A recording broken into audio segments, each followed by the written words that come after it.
It says showtime, but let's say, yo, there we are, we're live. Hey, calling Hey, Chris Anderson in London. calling Rick Beyer. This is Chris Anderson in London, calling Rick Beyer in Chicago. Would you forget your script I this did, week? yes. You are?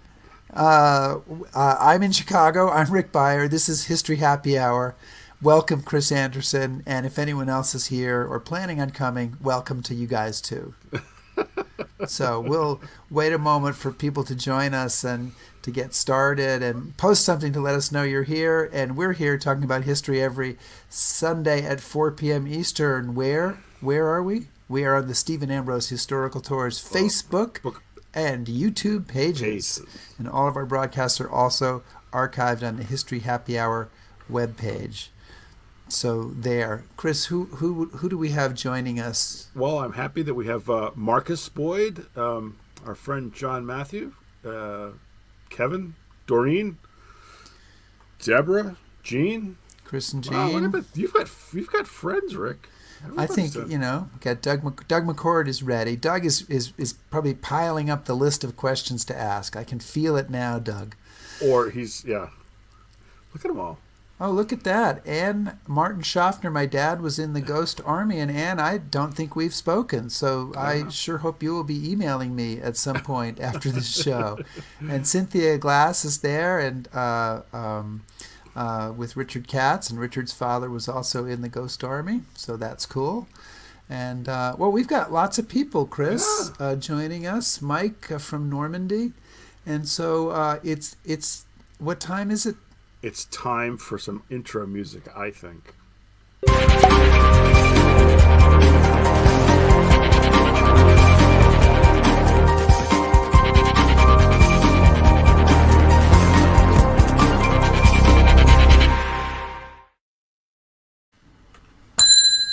And the bar is open.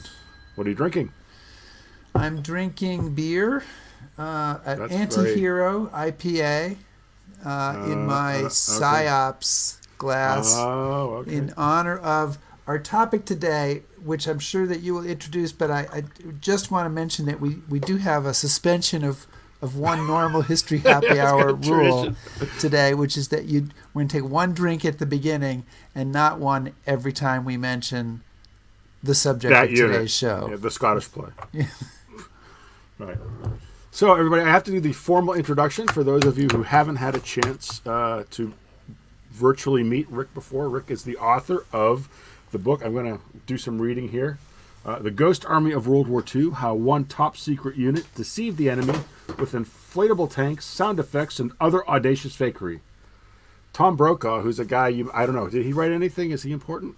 Anyway, I think he is. This guy named Tom Brokaw that we met on the street said that the Ghost Army of World War II describes a perfect example of a little-known, highly imaginative, and daring maneuver that helped open the way for the final drive to Germany. It is a riveting tale told through personal accounts and sketches along the way. Ultimately, a story of success against great odds. I enjoyed it tremendously. Wow. That's pretty impressive. Awesome. And by the way, there's like a little local paper called the New York Times. And I guess it showed up, They have some lists. Yeah, Got on a list, yeah. All right, so moving on. So, anyway, why don't we start by having you tell people, the one or two who've not heard this story before, what exactly is the Ghost Army?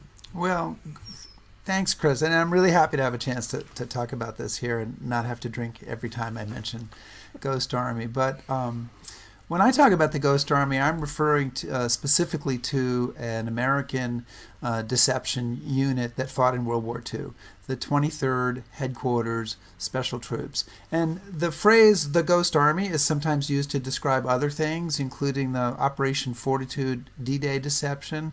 But in this case, this is a unit that was a multimedia deception unit that went into action starting about a week after D-Day, was their the first folks in action doing deception, and carrying out deceptions against the Germans basically 22 times in Northern Europe. And when I say that they're multimedia, what I mean is that they are doing deception through all different means. So, for example, they have visual deception that involves inflatable tanks and trucks and artillery and anything that German observers might see.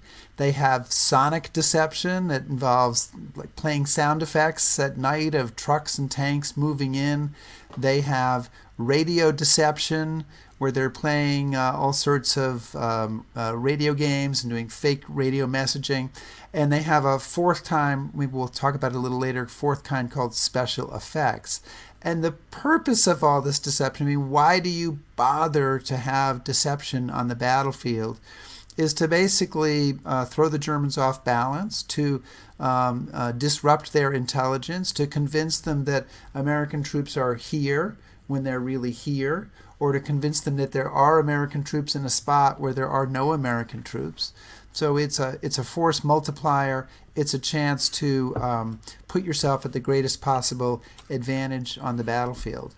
And what's cool about this unit is it's mobile, can move around. It's multimedia, as we mentioned, and it can do deceptions over and over. And these are what are called tactical deceptions. They're sort of relatively small scale battlefield deceptions, not sort of a big, huge theater-wide strategic deception.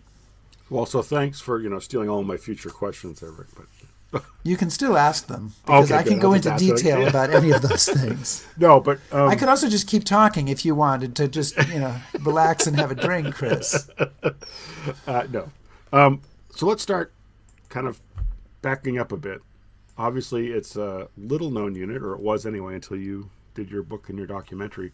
How did you stumble upon the story? I mean, what made you go, wow, this is...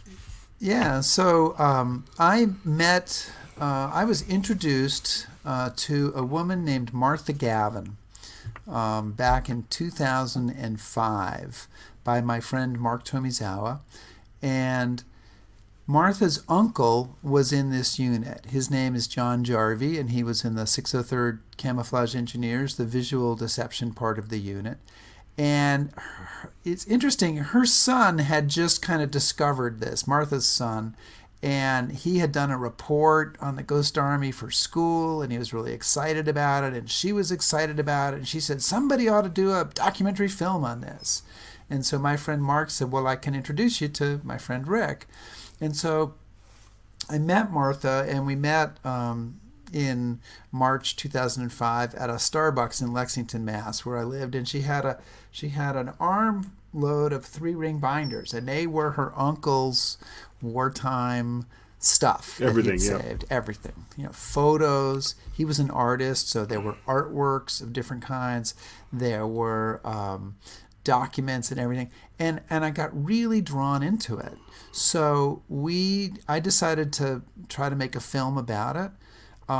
Went to they had the last reunion that they had. I don't think anybody knew it was going to be the last, but they had a reunion. So I got to go to the reunion, meet a bunch of guys there, start interviewing guys, and that's kind of how it got started. And it's never stopped. Okay. I was about to say.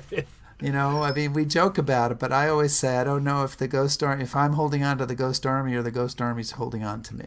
Right. And I'm still meeting veterans. I talked a few weeks ago to a veteran I'd never spoken to before. I'm still learning things. I'm still excited about it. I can tell. 15 years in. Well, I want to get back to... I'll get back to that later, but I want to... So you're in charge, man. You're in charge. Really? I know. It's okay. It's a rare... So anyway, obviously you've kind of stumbled into this unit. You quickly discovered that it was sort of a secret operation. You decided to make a film about it.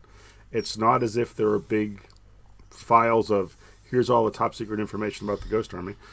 Tell us a little bit about how you went about researching it, and were there any particular challenges to researching the unit because of what it was, the nature of the unit? Yeah, so the first thing it's important to know is that I actually, I'd like to say I was the first who stumbled across this, that some other people had stumbled across it before me. And so there were a couple of books that had been done by that time, and particularly a really comprehensive book by our mutual friend John Gaughan called Ghosts of the ETO.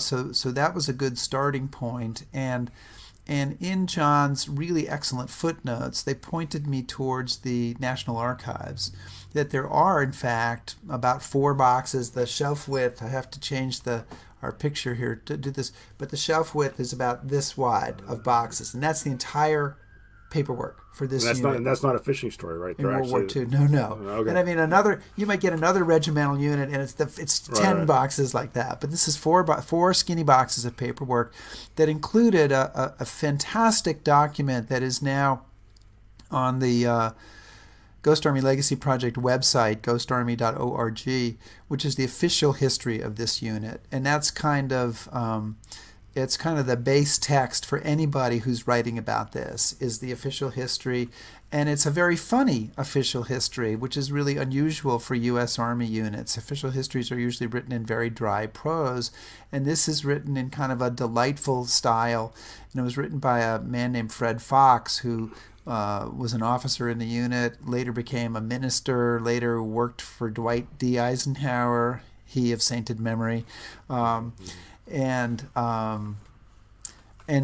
he had a delightful sense of humor. So he wrote it in a kind of almost not quite tongue-in-cheek. It's a serious document, but it has its moments of being tongue-in-cheek. So that's where I started. The other thing we did is that every veteran that we spoke to, or every veteran family member that we spoke to, we said, well, who else are you in touch with?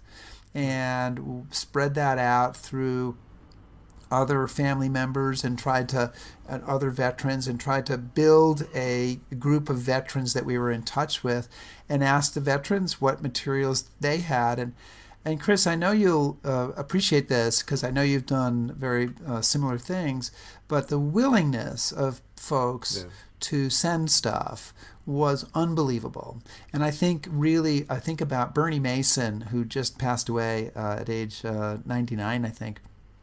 And Bernie was a lieutenant in the 603rd, and I spoke to Bernie. He's like, "Oh, I'll send you my scrapbook," and he put his scrapbook in a priority mail box and just put it in the mail to me. His World War II scrapbook, and he didn't know me. He'd never met me, but the willingness to share the information was great, and and then you just keep poking around. You'd keep the Ralph Ingersoll, who we may talk about later, who's part of forming this unit, discovered that his papers were at Boston University, and I lived in Boston. Woohoo! Yep. So made a trip there and found amazing stuff that nobody else had ever written about in the other Ghost Army books. So that's kind of where it got started and how we moved forward.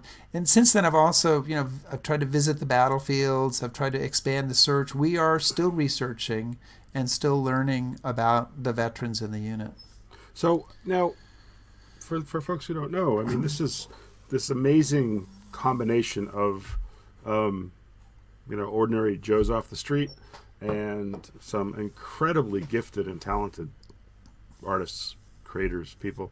How does the unit come together? So, on my trips, I get asked a lot of times, well, how did Don Malarkey find Easy Company, or how did they become paratroopers? Well, that was easy, because every magazine, newsreel, everything said, join the paratroopers. Get more money. Tuck your pants into your boots. Yeah. But obviously the Ghost Army is a secret thing. So how, in the rush to create this million-man army, do they find people with the skills? And how do people with the skills find the unit? It's a complicated story, so I'll try to address some parts of it and see if that kind of can cover it for us. And I'll kind of do it a little bit backwards. The unit is created, the Ghost Army, with the 23rd Headquarters Special Troops. Is there a more fabulous name for a secret unit? The 23rd Headquarters Special Troops can't be doing anything interesting with a name like that. Oh, Rick, and actually, but as you're answering this too, also, James just asked how many people were in the unit. Oh, yes. So it's 1,100 soldiers in the unit, approximately. Sorry. And, nope, that's all good. And so in January December 1944, the orders are cut that call for the formation of this unit. Now it's 5 months before D-Day. And so they have to go really fast. So they're not going to start drafting people and training people from scratch. So they take pre-existing units that are already doing something and training and sort of throw them together into this deception unit. Mm-hmm. So the biggest one is the 603rd Camouflage Engineers. And these are the guys, many of them are artists, and I'll talk a little bit about how they formed. But they've been around for almost 2 years at this point, 1.5, 2 years. And so they're not going to be doing camouflage anymore. They're going to be doing deception.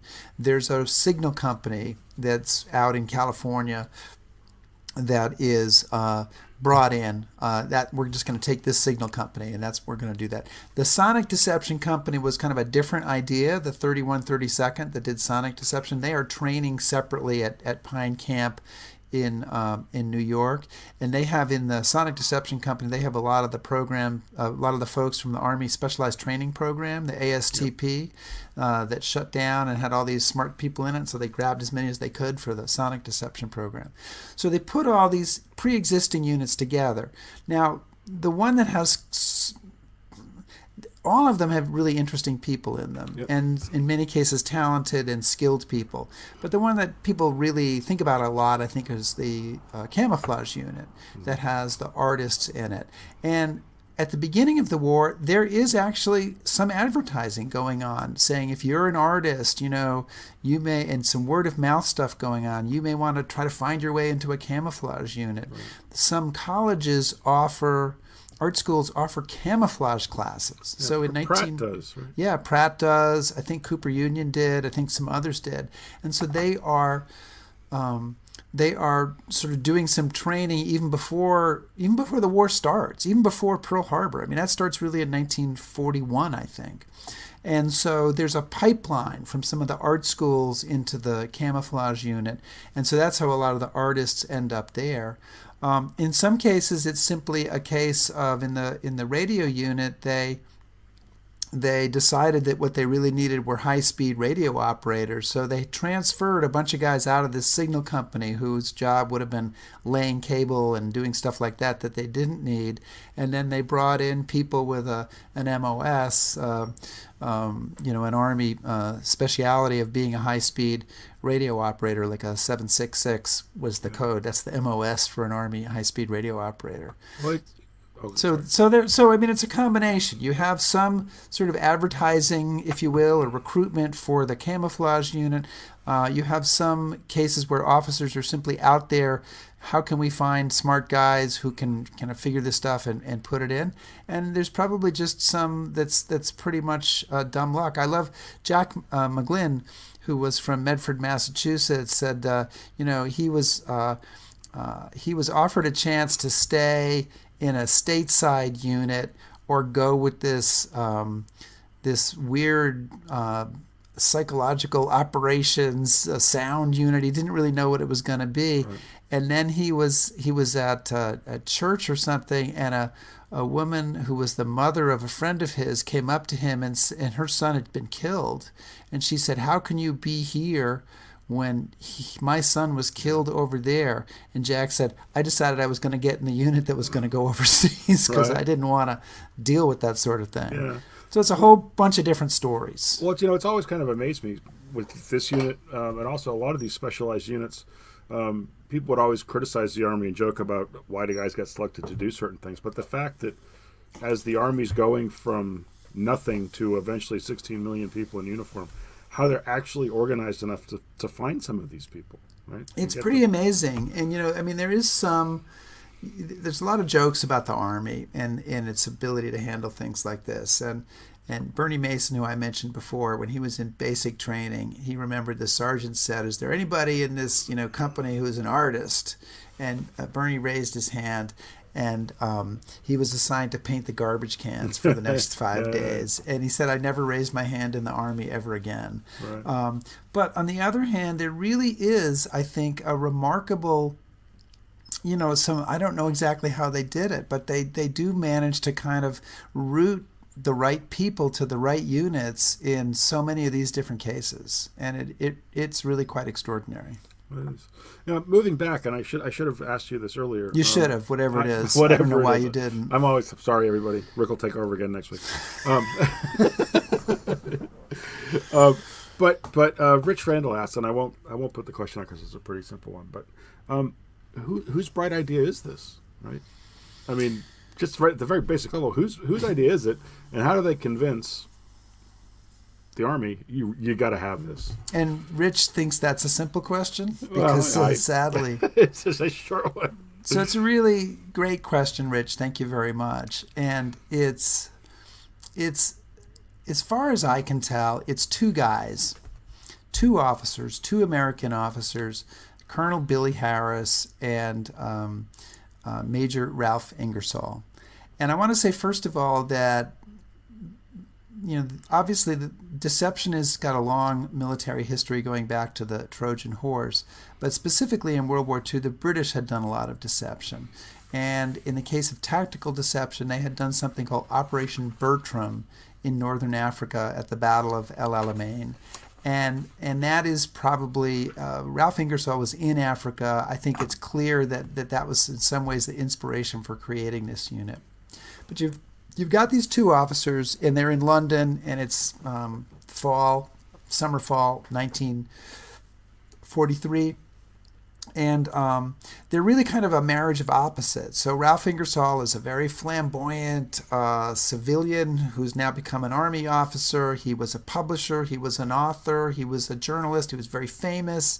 The New York Times called him an egotist. They had a great line about what a huge egotist he was. And so he's kind of this like wacky figure. And then you've got Billy Harris, and he's this super buttoned down West Point military guy from a military family. He eventually commands the 7th Cavalry in Korea and later becomes a general. And these two guys are working together, and I think under normal circumstances, they're people who might not have gotten along at all, but they together kind of come up with this idea of, well, we're looking for ways that after the invasion we can give ourselves the maximum advantage. Can we take advantage of this deception idea, and can we kind of do it one better? And the one better is not only to sort of have the ability to do deception, but have a unit that's tasked to do it and that is ready to go whenever you want it to go. And they are the ones who sell it up to a general who's in command before Eisenhower in London, Jake Devers. Yep. And Jake Devers is the guy who pulls the trigger on it. So I like to credit Harris and Ingersoll. My friend John Gaughan likes to credit Jake Devers because he's the general in charge of it. And I think it's a pretty interesting commentary.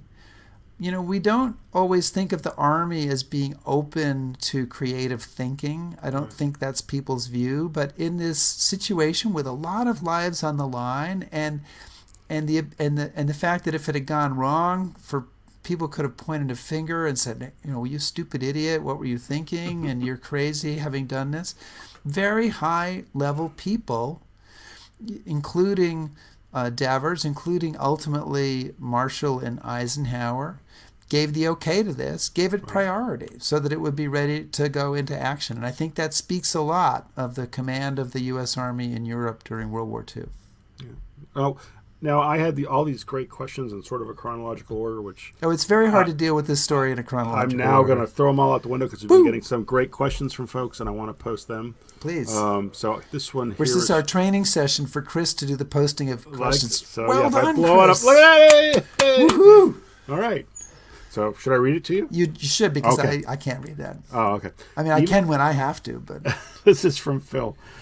Even though deception has long been part of the military art, were there field commanders who didn't believe in it? What were their reactions after it was proven successful? And I would add to that, was it proven successful? Oh, I know. That's Chris's... okay. So, yes, there absolutely were field commanders who didn't believe in it, and probably at the end of the war, they still didn't believe in it. It's very hard to convince some people. But this was a problem that when they did the postmortems on this after the war, they talked about it and talked about the commanders who just couldn't kind of get it into their head that this was a good idea. They just wanted to be those, I just want to charge the castle and charge the walls, and couldn't get into this.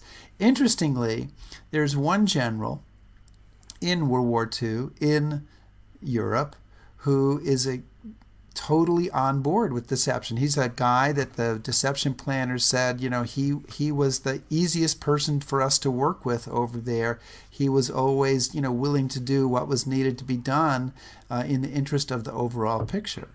And that general is George Patton. And so you might think, oh, Patton, he's all blood and guts and the ivory-handled pistols and cussing and swearing, but he embraces deception. And it's probably no coincidence that the majority of the deceptions that they carried out in Europe end up being carried out for Patton's Third Army. I was going to ask you about that, yeah. They are working for the 12th U.S. Army Group. So technically, they could be doing deceptions for the First Army, right, the Third Army, the Ninth Army. And they do a big Ninth Army deception at the end of the war. But they do a lot of deceptions for Patton. And I think the reason is they found it easy to work with Patton.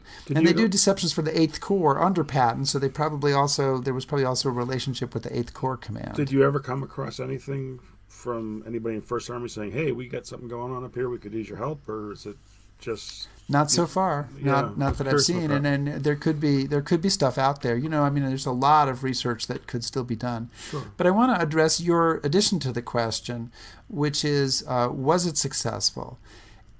Also not an easy question.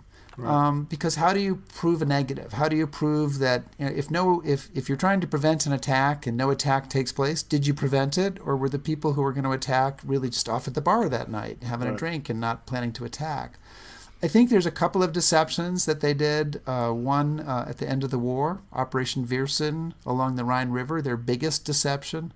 Another one, Operation Bettenberg in September 1944, where they're holding a spot in George Patton's line, sort of a 25-mile gap that Patton has left in his line while he's attacking Metz.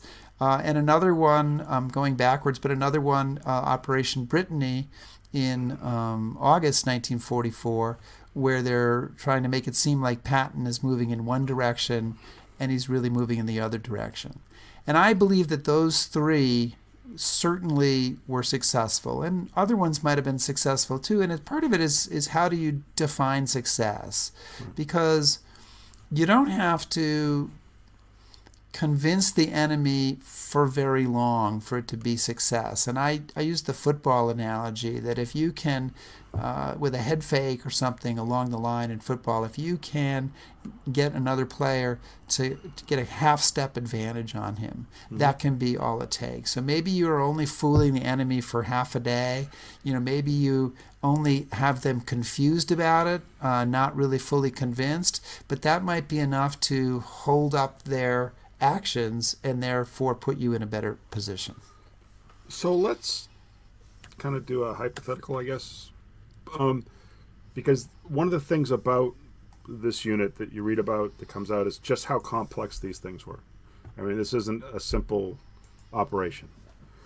So how does a deception happen?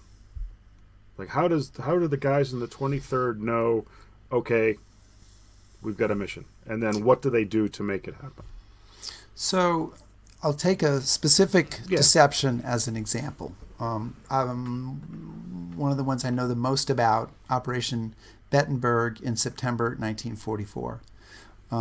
So they're sitting around in outside of Paris, and Eisenhower's headquarters is at a hotel in Versailles.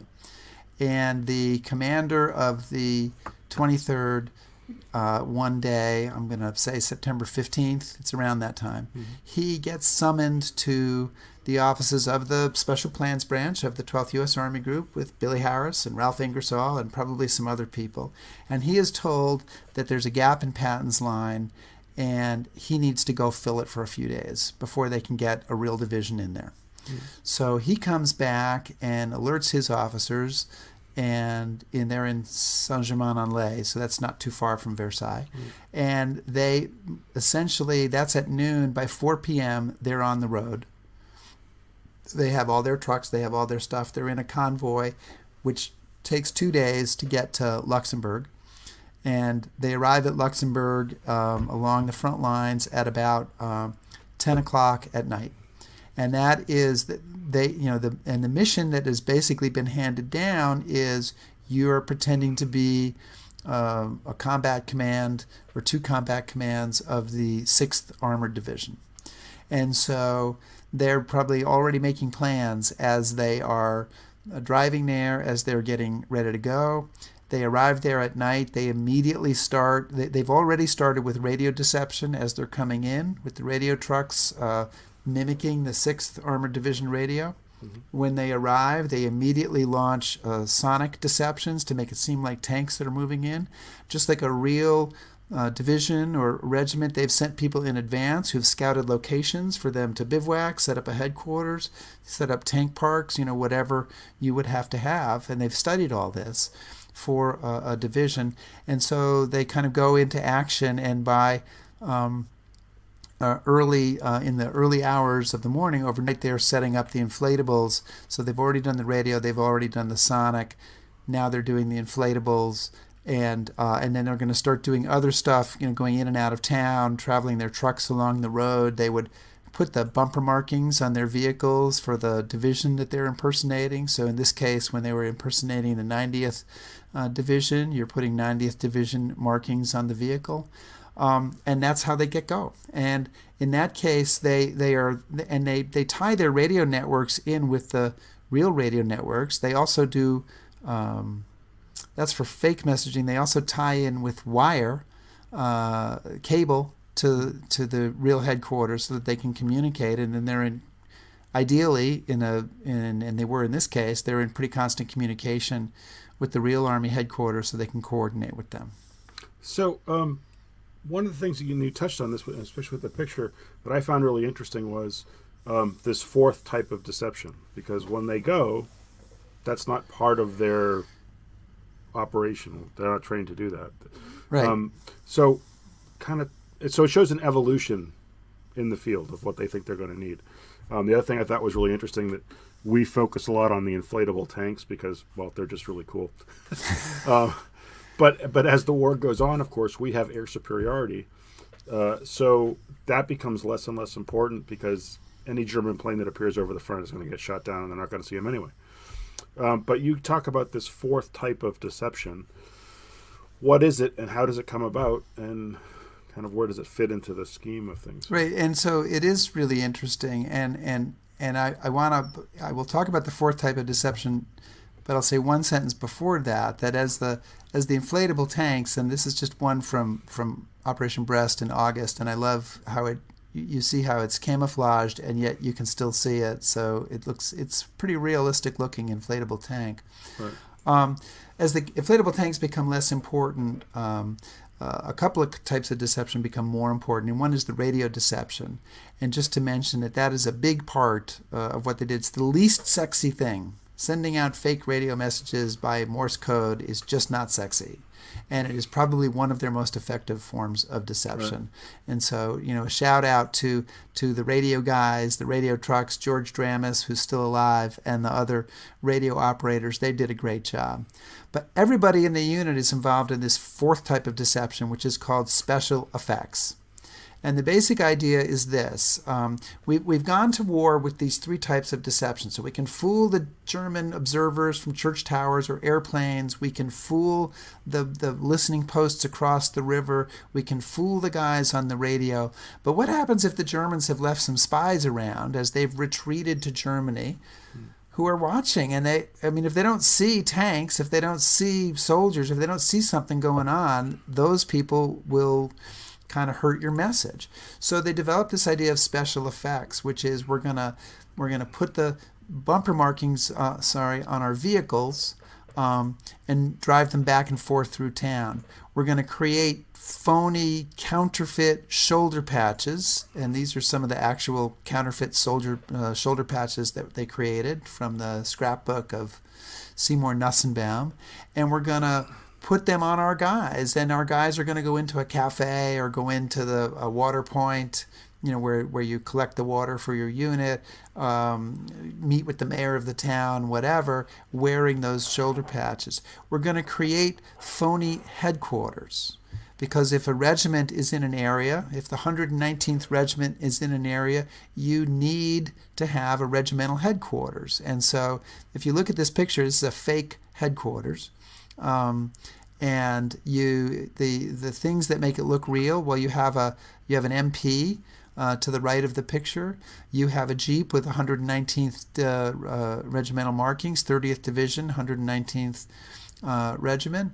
You have a sign over the doorway that says Crisis CP, so that's the 30th Division. Yeah, and that's their code name. And you have all those wires, which all those wires basically are nothing. They put them there. They're just wires. So you have this phony command post, so that anybody who sees any of this stuff is going to report back and say, yeah, I saw trucks with the 30th Division markings. I saw 30th Division headquarters. I saw guys with 30th Division patches. And maybe they see it and maybe they don't, but you're making sure that you're not going to undermine your own message. And that's kind of the genius of special effects. And it's developed by the enlisted men and the junior officers. It's developed in the field, not superimposed by the command, not something they brought across the ocean with them, but something that came out of their own experience. And again, a shout out to the Army and to the command elements of this unit, Clifford Simonson, who was the operations officer of this unit, that they listened to these ideas and were willing to do them. And one of the parts of a fake headquarters, Chris, what does a fake headquarters require? Fake troops. And a fake commander. Oh, I love. Yes, I was going to ask you. There's fake a great commander. Story about that. Yeah. So, well, I got a bunch of them, but I mean, this is if you had guys pretending to be generals, you have guys pretending to be colonels, and in this particular fake headquarters here, which is in Dulken, Germany, and I just love this. So I'm just going to show this for a second. We found the building. This is what it looks like today. So I've been there. I haven't yet had a chance to go in and say, "Hey, did you guys know?" Anyway, because it's a bar. No, we know nothing. It's a bar. But you have a fake headquarters.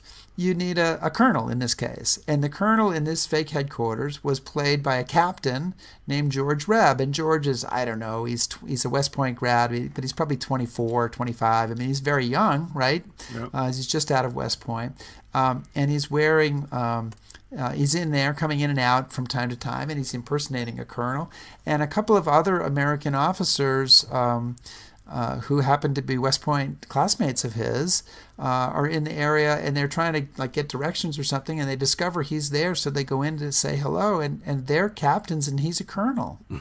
And what the hell's going on? And they don't want to ask him, but they're walking out, and they say to his staff sergeant, "Well, what's the deal?" And the sergeant goes, "Oh, sir, fortunes of war." But this happened all the time. And there was another impersonation where there was a guy impersonating a general, and same I think it was the same operation. And they're on the road in a convoy of jeeps with this guy in general stars, and they've got guards with Tommy guns and the whole thing. And the thing he was most afraid of was what happens if we run into another general. It's my division. No, it's my division. How far do you take it? Because they're not supposed to tell, right? They're not supposed. You don't want people to know that there's this bizarre, fake unit around. But what happens when you run up against a reality there? Well, I was going to say, actually brings up an interesting point, because we love these stories, and it's always fun when we trick the Germans. But it's a very tricky thing that they're doing. It's not only is to keep the secret, operationally with the Germans, but also most of the American Army doesn't know about this, and that causes problems. And I wanted you to kind of mention there's the deception around breast, Right. where again this is all new. They do too good of a job. So what happens if? Well, in Brest, and I don't think I didn't put the map in here, but in Brest, Brest is besieged. It's a port city. It's besieged by the Americans, who really desperately want the Germans to surrender so they can use the port, or they want to beat them so they can use the port. And but they kind of don't have enough troops. So one of the things they do is they bring in the Ghost Army, and the Ghost Army impersonates elements of the 6th Armored Division on the flanks with the idea of drawing forces away from the center. That's sort of the basic idea. It's a little more complicated, but that's the basic idea. But there's somewhere along the line, there's a commander on some level who doesn't really believe in this deception. And so he decides to send out a unit of light tanks in exactly the spot where the Ghost Army has been kind of, waving their red flag at the bull of the Germans, saying, look, we're here, we have tanks, we have forces, we have stuff. And so the Germans have sighted their 88s on this area and are watching carefully. And then when the real attack comes in that area, it gets clobbered. And I have photos of the knocked out tanks because the guys, saw them later, and they got hammered. And so, and it was really upsetting to a lot of the soldiers. And I think in a way, it's Brest is kind of where they started to take themselves seriously. Yeah. They too, like everybody else, they too were sort of like, come on, is this? Some of the guys were like, we're going overseas. Is this really real? I mean, are we really going to set up inflatables and do this whole gig? And at Brest, they saw that they could attract attention, and then that if the communication was bad, that doing your job too well could have a negative effect. Mm-hmm. Brest was the first operation where they did all of their types of deception together. It was the first operation, I think, where they really started to understand what they were all about. We're working now with the American Embassy and some of the towns in that area to put up a historical marker on the site of that deception, because it really is the start of the Ghost Army's, kind of most ability to be a successful deception unit. Right. I have a question here from Cotton Smith. I'm going to try to get you to see. There we go. And we've had similar questions to this one here. Cotton wants to know, if you look at all of this from Germany's perspective, they were obviously smart enough and organized enough to try to detect deception. What did they do to detect Allied deception? And did Germany have units similar to our Ghost Army? So shout out to Cotton, who's one of my college classmates. The Germans, to detect deception, they did what probably everybody did, which is try to look very carefully at the incoming material and compare it to what you already know and see if it seems credible. So, for example, with radio deception, the Germans were really, really good at distinguishing individual American telegraphers by their sending style. So you have, when you send on the telegraph, the Morse code, you have a style. You might not think you do, but you do. That's very distinguishable. It's the speed you send. It's where you make mistakes. It's where you kind of have pauses, etc. And so the Germans, if you're impersonating I'm speaking from the American point of view, but I'm trying to think about the German point of view. You hear a radio message, and it's supposed to be from an operator in the 6th Armored Division. Does it sound like somebody else, from the 6th Armored who you've been listening to? So, as one of the reasons that these radio deceptions worked is because the Ghost Army guys were good enough, and they worked to practice sounding like that person before they went on the air, to learn their sending style, to imitate it, so that the Germans wouldn't catch on. So the answer is that the Germans are trying to look very carefully at the details to see if there's anything askew, and the Americans are trying really hard to make sure the details are correct so that the Germans don't catch on. Now, the Germans did some good deception work, especially before the Battle of the Bulge. They did not have a unit like this one. They did not have this sort of mobile, multimedia, tactical, dedicated unit. You were saying this is the first time they're a dedicated unit. To my knowledge, Yeah. a very key phrase here, this is the first time, and maybe the only time. I have not, and maybe, the Chinese army has one or something, but, the American army, even though they did this and it seemed pretty successful in World War II, they never created another one. They didn't create another, to my knowledge, dedicated deception unit that worked in Vietnam or Korea. They did deception, a lot of deception in the first Gulf War, but it was different units seconded for that purpose. And today's PSYOPs troops, deception is part of their mission, and of course they don't say exactly what they're doing to me. Or they'd have to kill you. Or they'd have to kill me, and they could do it. I've met those guys, very confident in their abilities. So in a way, you could say, well, the PSYOPs troops are the closest we come now to a dedicated deception unit. But deception is hard. It's hard to keep it going in the army in peacetime because everybody wants to be in the infantry or the tanks, and they want to advance, and the guys who are in deception are kind of off to the side. And even today, the highest you can go in psychological operations, PSYOPs, is colonel, full colonel. So there is no general of psychological operations. So if you want to be a general, you're going to have to move over to civil affairs or move someplace else. And that, so it's always going to be a little bit of a sidelight, except, it's kind of like the Kipling poem, it's Johnny this and Johnny that and Johnny go away, but it's Hello Mr. Atkins when the band begins to play. So the same thing with deception. It's like, oh, the war started. Where are the deception guys? We could really use that right now. Well, so one of the questions, and Catherine Hurst has asked, and we were thinking along the same lines here. But what is the most interesting thing you've learned since you wrote the book that you wish you could have included? I would clarify that by saying, while you were doing the research, was there something you really wanted in there? Well, you just couldn't get. What I've always wanted is more on the German perception, but the German point of view. We've tried a little bit of effort to try to get that. It's not easy to find. You can't just interview old German soldiers and ask them if they saw any inflatable tanks. It's not quite that simple. So that's what I would have wanted to get in there. We have learned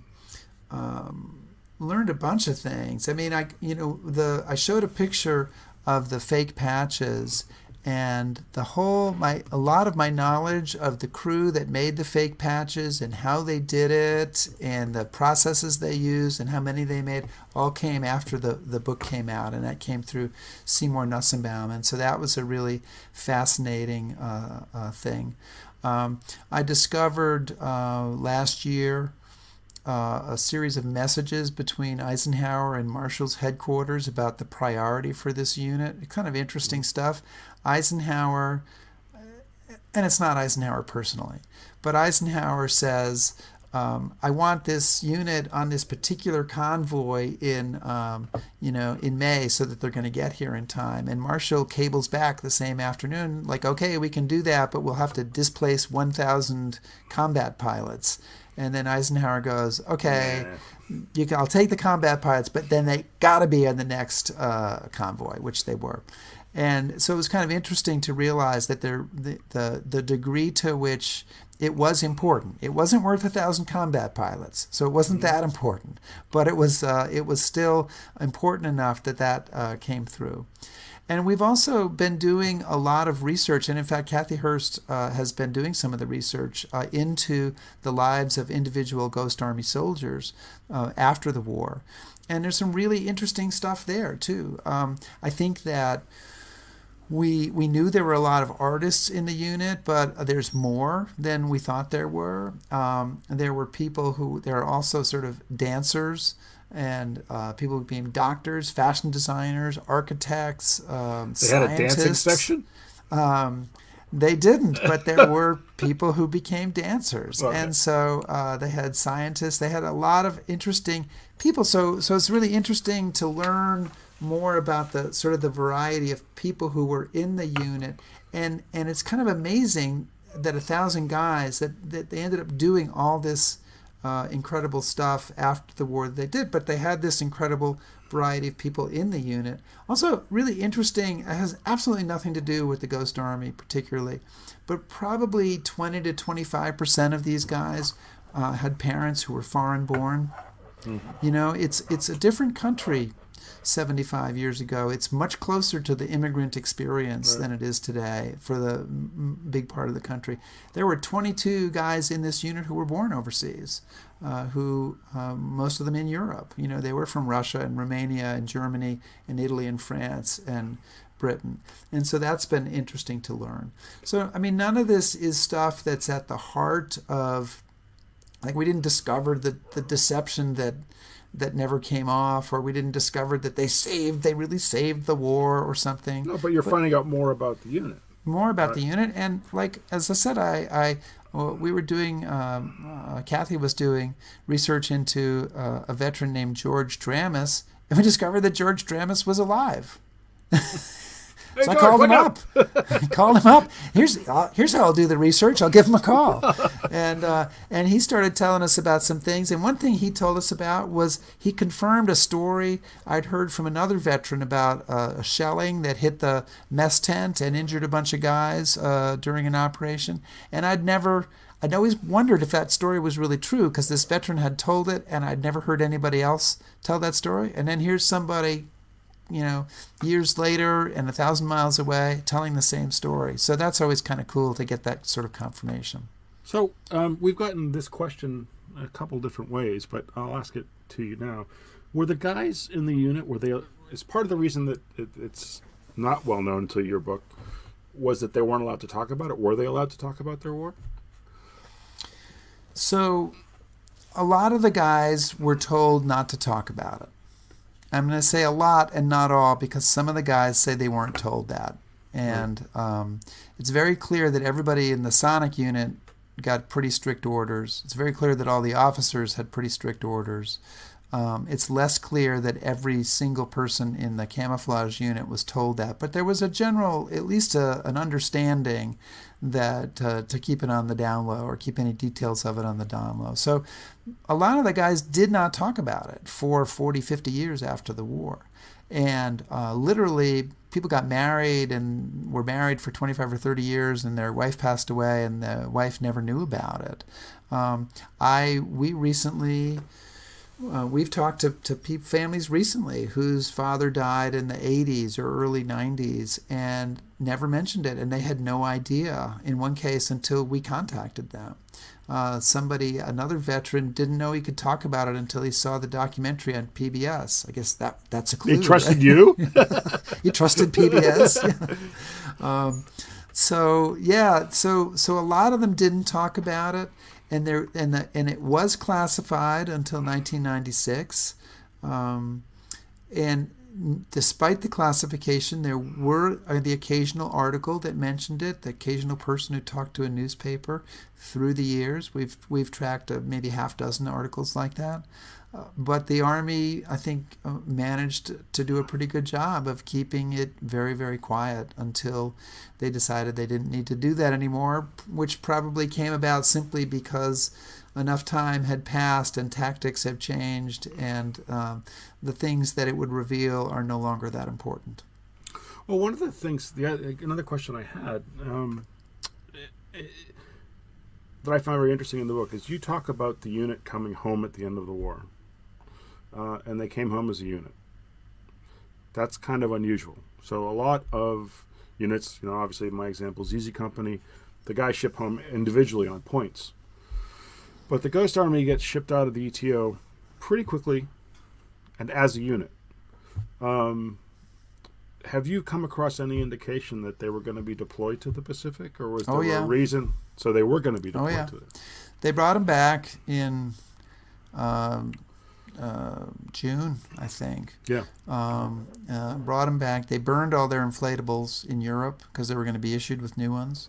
They brought them back, stationed them at Pine Camp, told them that they were going to be part of the invasion of Japan, and gave them a month leave.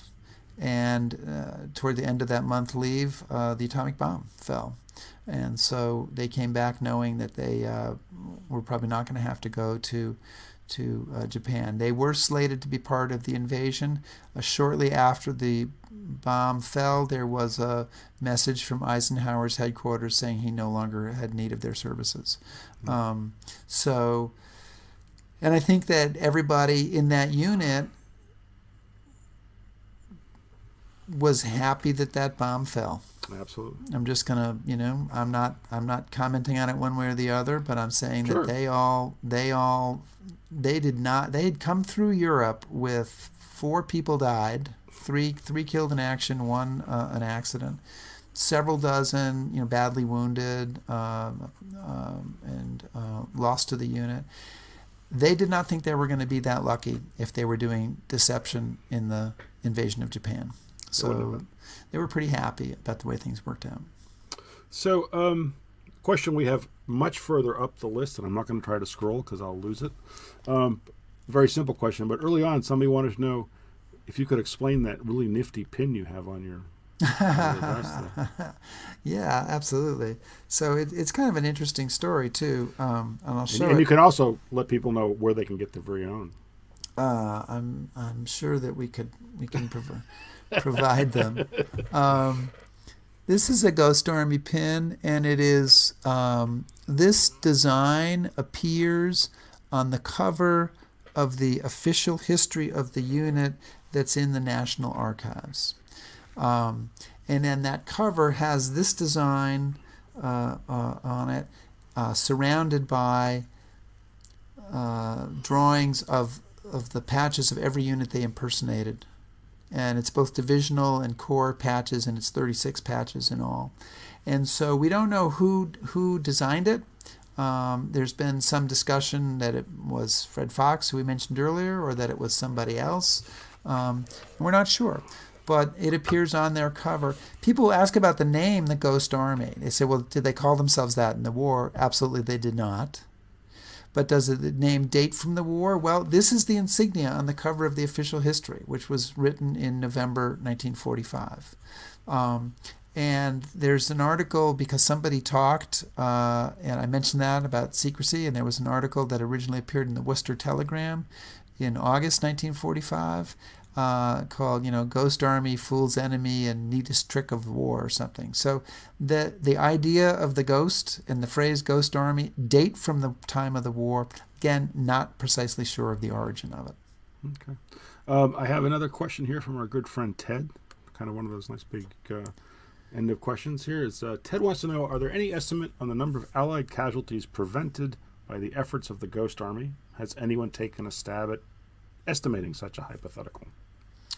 So there have been some estimates, and I think that they're hard to pin down. But the estimates that we've heard that have come out of some Army staff stuff is somewhere between 15 and 30,000 people, and I don't know I don't know how you can know that, and I think it's very possible that in the last deception alone that they may have felt that they saved thousands of lives, because you have this big invasion across the Rhine that basically has almost no casualties in the first day, and they thought they might have thousands of casualties. I would say 2 things about that number. One of the soldiers in the unit said, they say we save 15 to 30,000 lives. If it was only 15 to 30, it would be worth it. In a sense, of course, obviously that every life is important. This unit is the idea of kind of using creativity and illusion to fool the enemy and to save lives. And the fact that it does succeed in saving lives is very important, no matter what the number is. A few years ago, I was at a screening of the film, and a guy walked up to me at the end of the screening, and he said, I was a tanker under Patton. I was a tanker under Patton at Metz, and I never heard of this unit. But watching your film, I think this unit might have saved my life. Now, you can never know, right, whose lives were saved or who they were, who they were. But here was a guy who thought that maybe he wouldn't have been around if it hadn't have been for this unit. And he had, he was showing me pictures of his children and his grandchildren, and that maybe they wouldn't have been around if it hadn't been for this unit. And that was a particularly emotional moment for me to understand that there are, we don't know them, but there are names and faces that go with those lives saved. They may not be known only to God, but they do exist. Yeah. So, there's something about this story that has kind of latched onto you and doesn't let go of you. And you continue to do research on them, and you continue to discover new things. Could you let folks know about some of the projects you're working on now? There's one in particular I want you to talk about involving your elected representatives. So if you could let people know what you're up to and where they can find out more about the Ghost Army, and then I'll say some sage things here to wrap things up. Wow, that is something to look forward to. So the best website to find out about what we're doing is ghostarmy.org. And that's our nonprofit, the Ghost Army Legacy Project, which seeks to preserve and honor the unit. There's another website for selling the book and documentary, and that's ghostarmy.com. You can go there too. But ghostarmy.org is where we've tried to put, and we try to put some of the information that we're finding out as we go along. And we do have a big project right now. We are trying to convince Congress to award this unit a Congressional Gold Medal. And at this point where we are today, we have more than 200 senators and representatives who have co-sponsored this legislation, but we need more in order to make it happen. And so we're asking anybody who's interested in helping with that to either check out on the website how you go about doing that, and it's there's a page on the ghostarmy.org website, that says how can I, gold medal, how can I help, or to email me. I am rick@ghostarmy.org, and any other questions you have about it, that's the email that they should go to. I should have put that in the type here, but it's not too hard. I think that's enough letters that everybody can get it. Rick at ghostarmy.org. And we're also doing ongoing research projects, and we're still collecting materials. Much of our archive has now been donated to the National World War II Museum, but we're collecting more material that will go there. And we're just trying to make sure that these guys are not forgotten, because this idea is a pretty cool one, and we want to make sure that it's remembered. Thank you. Well, Rick, that was wonderful. So anyway, guys, we had so many questions that we didn't get a chance to get to. I'm sure Rick, as he gets an opportunity, will probably try to shoot those folks an email. If you have questions, you have the website, please get in touch with him. I know I give Rick a huge amount of grief about this, but it is a wonderful book. It's a wonderful documentary. It's an important topic. Please read them. Not for his benefit, but your own. No, but check them out. They're very valuable. And I just wanted to say that next week you'll be happy to know that Rick will be back in charge of all the controls. So hopefully that will be a little bit smoother.